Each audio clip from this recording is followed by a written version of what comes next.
Bonjour Elena Voloshin. Bonjour Florent. En réaction à l'invasion de l'Ukraine, le CIO, le Comité international olympique, a imposé des restrictions aux athlètes russes et ça fait réagir en Russie. Oui, les athlètes russes ne pourront pas participer à la cérémonie d'ouverture des Jeux Olympiques à Paris. Ce sera le 26 juillet prochain. Ils devront aussi concourir sous bannière neutre. La sélection russe est aussi soumise à des contrôles antidopage accrus et ils ne seront par ailleurs sélectionnés, les athlètes, que ceux dont le CIO sera certain qu'ils n'ont pas soutenu l'agression de leur pays contre l'Ukraine. Alors en réponse à ces restrictions, deux activistes pro-Kremlin russes ont piégé Thomas Bach, le patron du CIO. Ces activistes, ils s'appellent Vovan et Lexus, vous les voyez à l'image. Leur spécialité, ce sont les canulars téléphoniques sous fausse bannière contre des personnalités célèbres. Depuis plusieurs années, ils ont piégé des chefs d'État, de gouvernement, des stars mondiales, comme par exemple Elton John ou le prince Harry. Mais attention, il ne s'agit pas d'humour. Leurs canulars, souvent aussi dirigés d'ailleurs contre des opposants russes, ils sont politiques. Alors vous allez voir, l'ouverture de leur émission sur la chaîne de télévision russe Первый канал, c'était le 27 mars dernier. Une guerre a été déclarée au sport russe. Notre patineuse artistique Kamila Valieva est disqualifiée pour 4 ans. Du coup, les résultats de notre équipe aux Jeux Olympiques de Pékin ont été invalidés et notre équipe s'est retrouvée à la 3e place. Et la première place a été attribuée aux États-Unis. Coïncidence ou opération planifiée?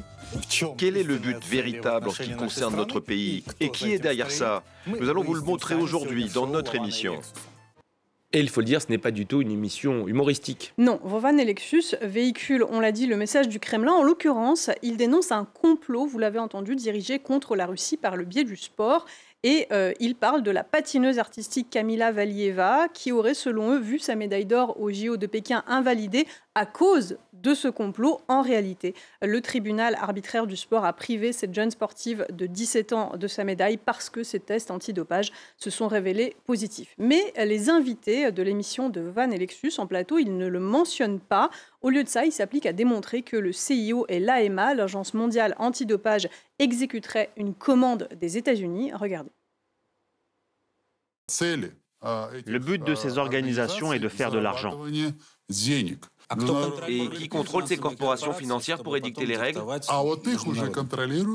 Elles sont dirigées par des figures politiques. Ce sont des multinationales. Elles n'appartiennent à aucun pays. Mais qui les influence? En premier lieu, la Maison-Blanche. Voilà.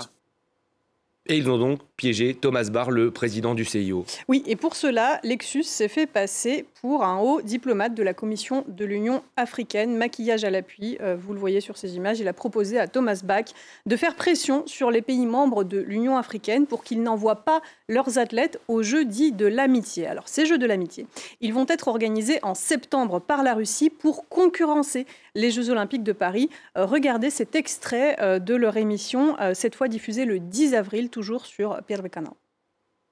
На пластику делается и уменьшает нос. Леша наоборот. Сколько времени заняло? Ну, где-то 1,5 часа, может. Gentlemen, glad to see you, glad to hear you. How are you there? Mais vous l'avez vu, cet Africain? Est-ce que vous pensez qu'ils y ont cru?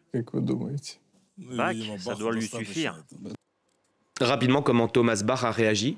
Alors, Thomas Bach, il ne s'est pas méfié. Lui et donc les prankeurs, comme on dit, ont discuté de l'opportunité d'émettre un communiqué pour dénoncer ces Jeux de l'amitié de la Russie.